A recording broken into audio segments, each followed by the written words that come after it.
First of all, to start our Dhamma sharing, we will worship to the Buddha and pay our respect to the Buddha and Dharma Sangha. To do that, usually we do a kind of chanting, like worshiping to Buddha. It is called like Namo Tassa 3 times. Okay.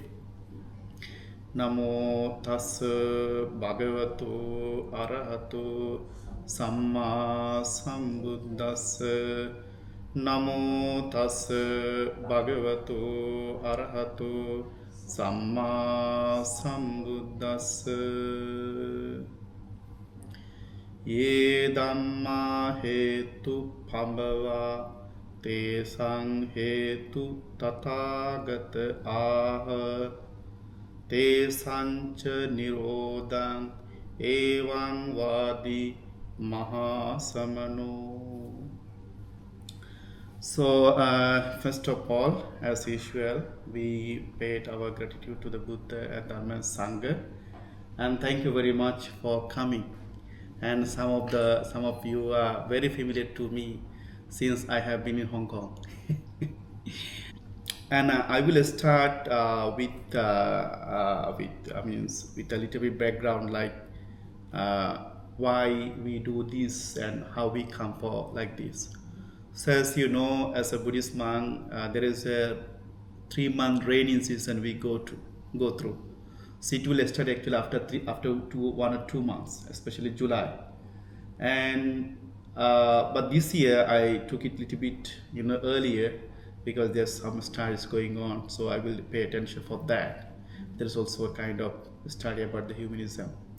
So, so as a Buddhist monk, we are always advised by the Buddha to share the Dharma, study the Dharma, practice yourself, and share with others. So, since I have been in Hong Kong, I try my best. How can I contribute to the society? So this is the way actually I can do the contribution. And this time I think going to be great. This time is going to be great because I can see the space, environment. Today is different because we are very beginning today. We're very new today to this place. So it takes some time to understand the environment. So that is what is taking. So now imagine there was nothing happened. We just came, everything was okay. We are going to start. Okay, that's the way of thinking. That's how positivity. And what we are going to study, okay? So what we are going to study is something called, okay, how we are going to do it. So honestly, again, like with this first session, cannot measure what we are going to do. Today we will try do some random talk, like bring so many topics, so many ideas, and say just open it. And of course we will do the meditation, okay? And this time the meditation session will be quite longer. So during the meditation, those who are able to continue sitting, of course, can go through it. I mean, can continue. And if have any difficulties, you can use the chair or can doing a walking meditation. So we will go through actually all these things, how to do the walking meditation, everything. And at that time maybe we will remove all these things aside and we use all this space for the meditation, okay? And another thing is, I would like to also emphasize, like each and every session you will see, every session we will start with worshiping to the Buddha, and we will take on that particular day's topic. So today is like introduction about all the things. What is the Paṭiccasamuppāda? Okay, but from the next week we are not going to jump many subtopics. We will focus only the specific topic that that decided for that. So next week topic will be like avidya paccaya sankhara. So what is the avidya, what is the sankhara? You will know more about it when we go through today. But it is like avidya means the ignorance. That means I don't know, not knowing. Avidya means something like not knowing. So what we don't know, and not knowing that what we don't know, how it brings us to a lot of concept, a lots of ideas. Sometimes We don't know the things, so we think about it. It can be like this, can be like that. So we have a lot of mental ideas, and unfortunately, some of the times we hang on these ideas and go with this. And as we proceed with this kind of thoughts, as it is like rooted by ignorance, then we end up somewhere else where we don't know where to go. Then life is like miserable. So this is why we are in the samsara. So next time we will talk about like that. But today, I would like to give a kind of ideas like what is this Paṭiccasamuppāda means. So what is the Paṭiccasamuppāda? Dependent origination. Dependent co-arising. So what does it mean? Things are depend on something. There is nothing called dependent. Independent. There is nothing called the independent. There is nothing called independent. Everything is depend on something. It can be like the external world. It can be the internal world. What does the external world? External world is what we see with our eye. Okay, I can see the chair, lights. There is like the TVs, computer, desk, photo, some people. So all are the external things. What is the internal? So when I close my eye, then my mind starts to work. Thoughts are coming, feelings are feeling. So all these are internal worlds. So whatever it is, for example, when we entered to the rooms, there was some kind of feeling. Oh, is it going to be okay? Is it okay? It's too hot. I'm not sure. Is it okay? Seems like not very organized. Why? It is because according to situation. Oh, I don't see this okay, this on, this light, this that. That is because of the external things. Internal, there's some kind of perception. Yes. Internal, there's perception, and we come up. Oh, I'm not sure whether it will come next time. It's true. That is what happened throughout our samsara, and still we are thinking in that place. If we continue such thoughts, our life is going on in that way. It will never end. So what we are going to do is that in this 12 weeks or 13 weeks discussion, we will try to understand the way of living, the way of phenomena, how it works. It can be the external world, it can be internal. Why sometimes I feel so happy? Why sometimes I feel so sad? Why sometimes I don't feel anything even? So it's because there is situation, there is a causes. So I will give you one or few seconds. Try to close your eye and think, is there anything else that you can find which is not depend on something, or which is like independent? Okay, these things no need any cause, it just happened there. Any thoughts? Can you come up with any thoughts?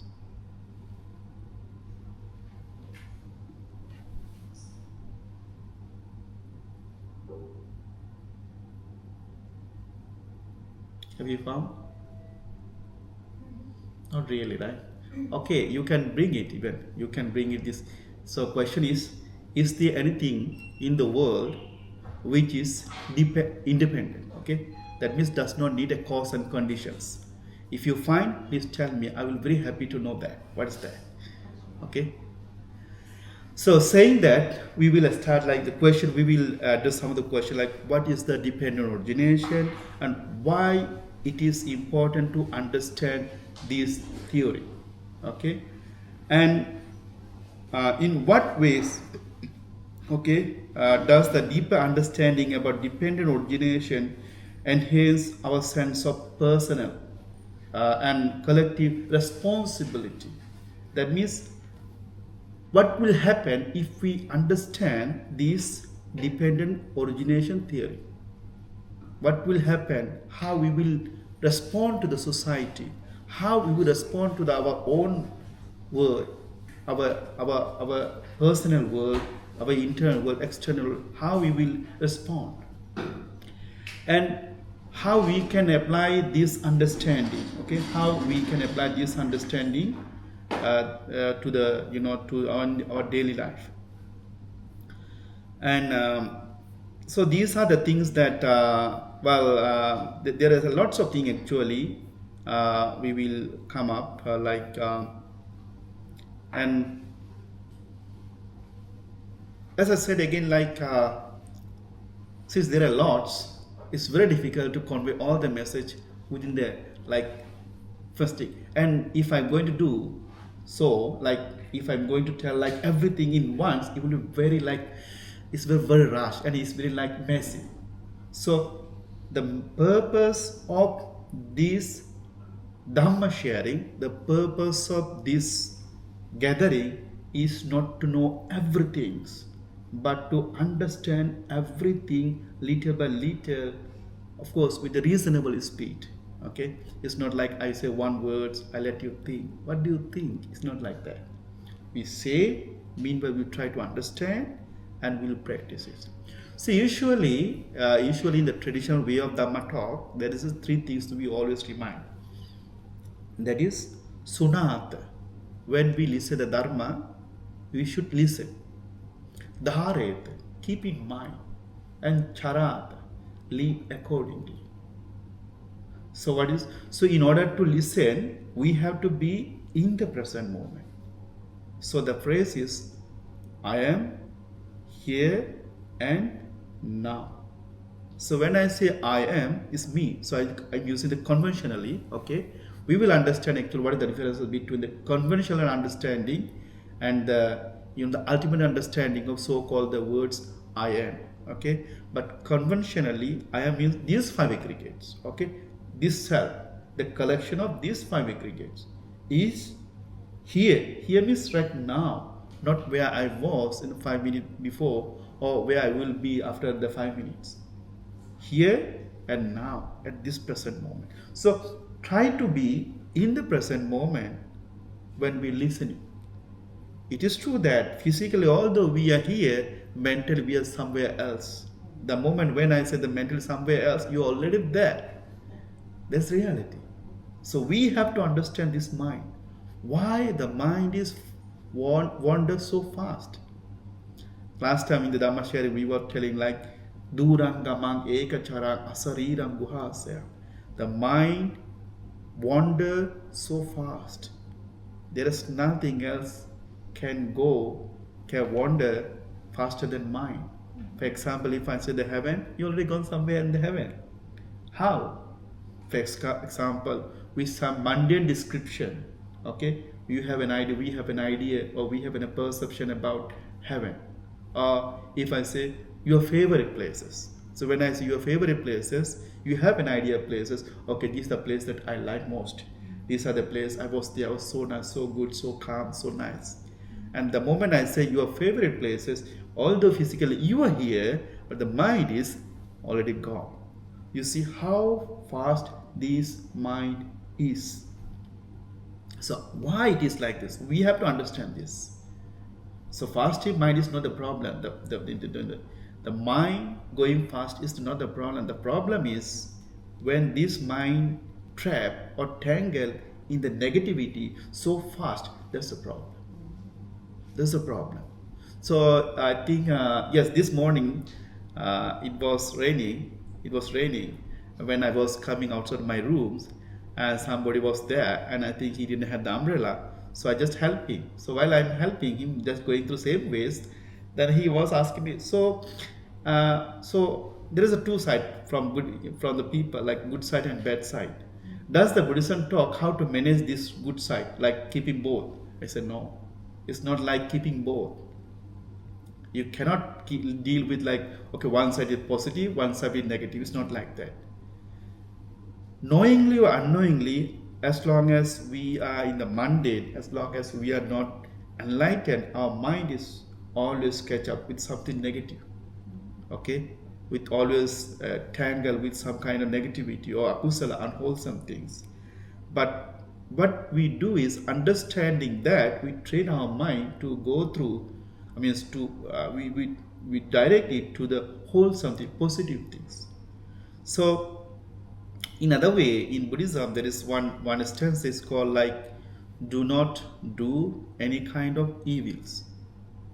Okay, and cultivate or like increase or cultivate the wholesome and train your mind. This is the Buddha's teachings. So if you ask somebody asking what the Buddha said about, what is the Buddhism about? So a very short answer is Sabba Papa Sakaranam. That means do not do any kind of or all kind of evil or unwholesome, the demerits activities. And Kusala Education generate the wholesome. And Sachitta Pariyodapana, train or control your mind. This is the Buddha's teachings, in short. To say this, Buddha spent such a long time. Now, the interesting thing is, in order to understand that, we have to understand how the phenomena works. And once you wish to try to understand what is the phenomena, how the phenomena works, then you have to come to this, what is called the Paṭiccasamuppāda, the dependent originations. Okay, so I mean, as I said, there's a lot to say, but this is like beginning. Okay, this is like beginning. So to start today's discussion, today's so-called like this introductory part of what is the Paṭiccasamuppāda, let me bring you some like history. Do you know Venerable Sariputra? The Buddha had the two great disciples, right? One is the right side, one is the left side. So there is one venerable, is called Venerable Sariputta. Sari was his mother. Putta means son of Sari. Okay, was the one of the great disciple of the Buddha. Now, in order to understand what is the Paṭiccasamuppāda, we have to go to how the Venerable Sariputta came to know about the dharmas. Okay, here dharma means what the Buddha said. Okay, Buddha's teachings. As you know, Buddha enlightened. I mean, historically, some of you know that Buddha, after his enlightenment, okay, and he preached his dharma to five disciples, right? So Kondanya, Vappabadya, Mahanama, Assaji. The last one is the Assaji. Now, just after listening the dharma from the Buddha, Venerable Assaji was wandering in a village for almsround, okay, for his meal.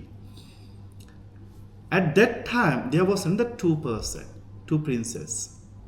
It's called the Koliya and Upatissa. Okay, two names. No worries. Next time we will figure out how to write all these things. We will figure out. But this time, be patient. Okay, yeah. And Koliya and Upatissa. And Upatissa, then this two person was a very rich person actually. They had everything what they need, but they was not happy in this life, and they wanted to find the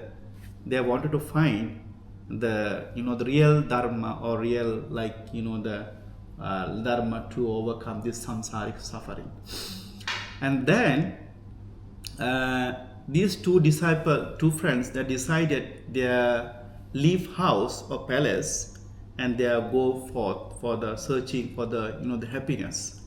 So they went many places. At some point they came to somewhere called the Rajagaha, the city of Rajagaha, okay, where Buddha was living at this time.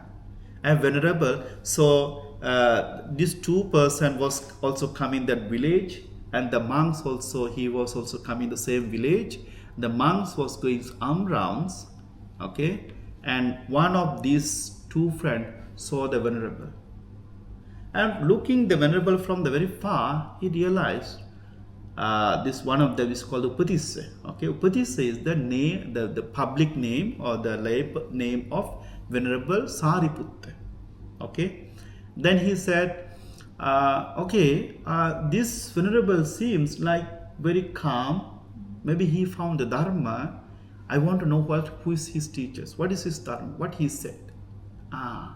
Then he approached with respect to this Venerable and said, Venerable Sir, when I see you from the very far, I feel like there is some kind of calmness and like the mindfulness, there is some kind of Dharma is going on. May I know who you are, who is your teacher, what your teacher say about? Okay, this is the first thing. Then he said, well, yes, I have the teachers, but unfortunately, I don't know how to tell you all this about, because I ordained very newly. Okay, I came to this under my teachers very newly. So then he said, no, you don't have to tell much. You just tell a little bit. Okay, you tell a little bit about what your teachers say about. Then, okay, we have to.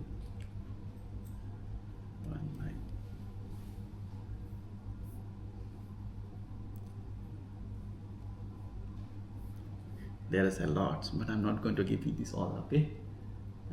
You see?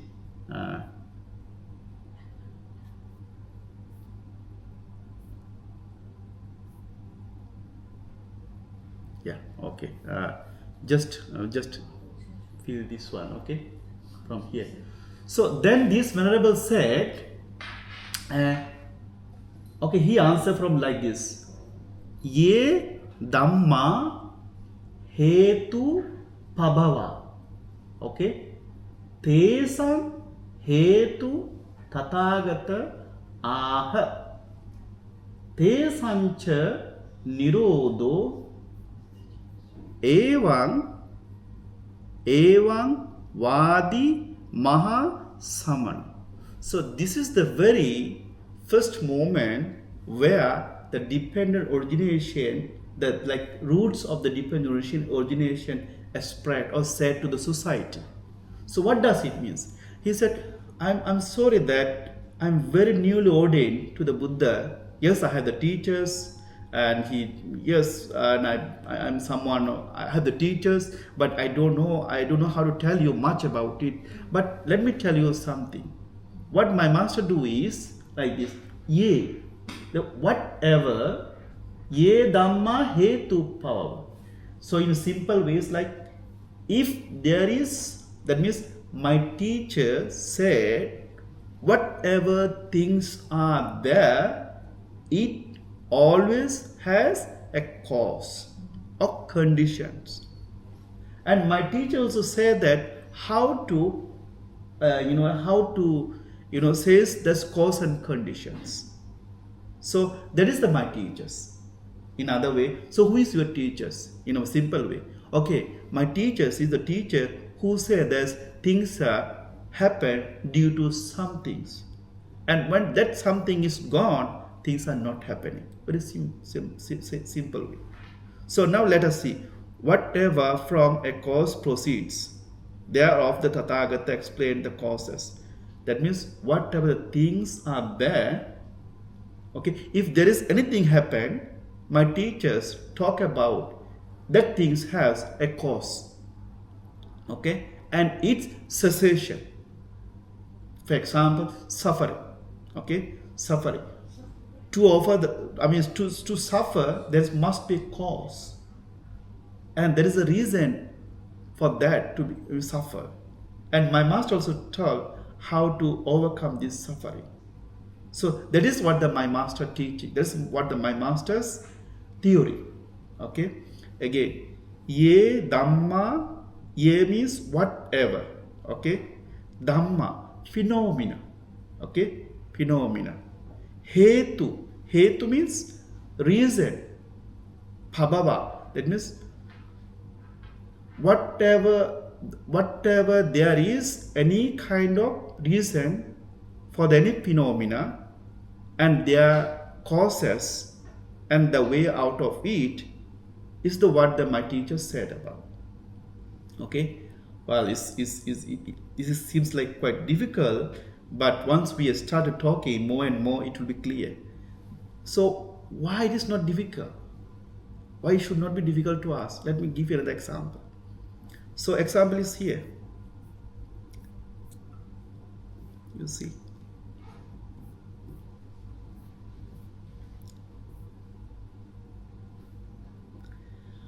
So one day, again, another story. This is second stories, okay?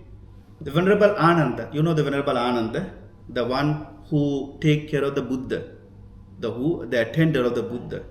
So one day he approached to the Buddha, okay? Now he was listening to Dhamma for a long time.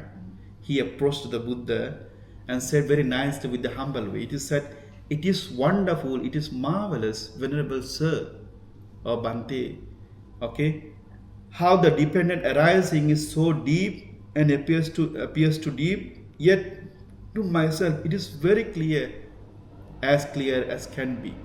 It's a very simple way. So that means one day Venerable Ananda went to the Buddha and said, "Venerable Sir, I'm so happy to know that how wonderful this Paṭiccasamuppāda Dhamma, or dependent origination theory. And this theory is very clear to me. That means I understand this properly. Okay? But at that time still the Venerable Ananda was not enlightened. Okay? Then the Buddha said, "Don't say so, do not say so." I mean, don't say so, don't say so. It is not that much easy how you think. It is not that much easy how you think the dependent origination is.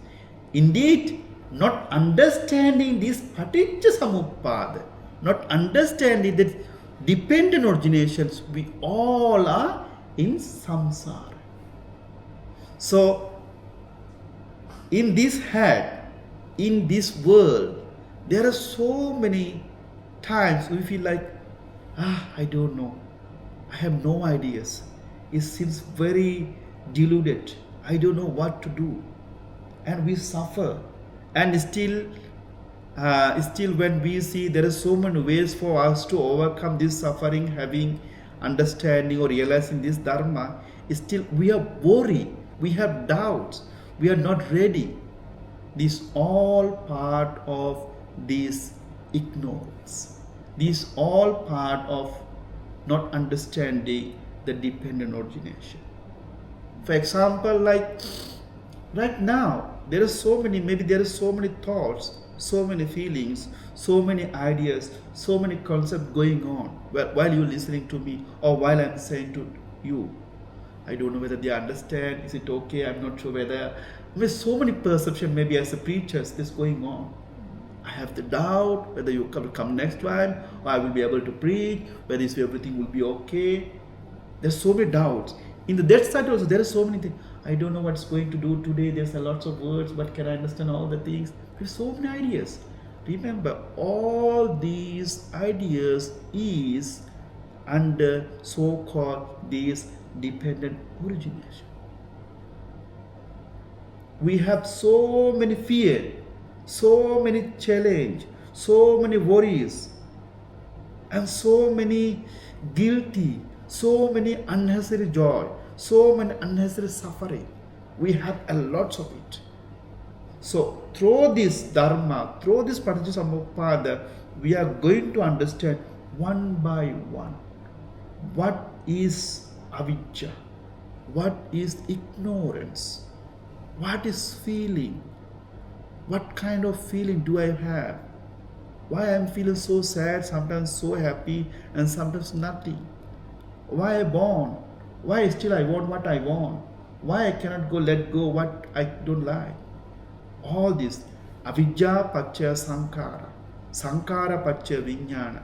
Vijnana paccaya namarupa, like this. So another things here we will do it, recite the Pāli actually. So when we say the Pāli, for example, I may say some of the times, like recite some of the Pāli stanza or Pāli suttas. So if you feel, try to be a little patient with the things that you may have difficult to understand, but try to transfer your mind in this way, like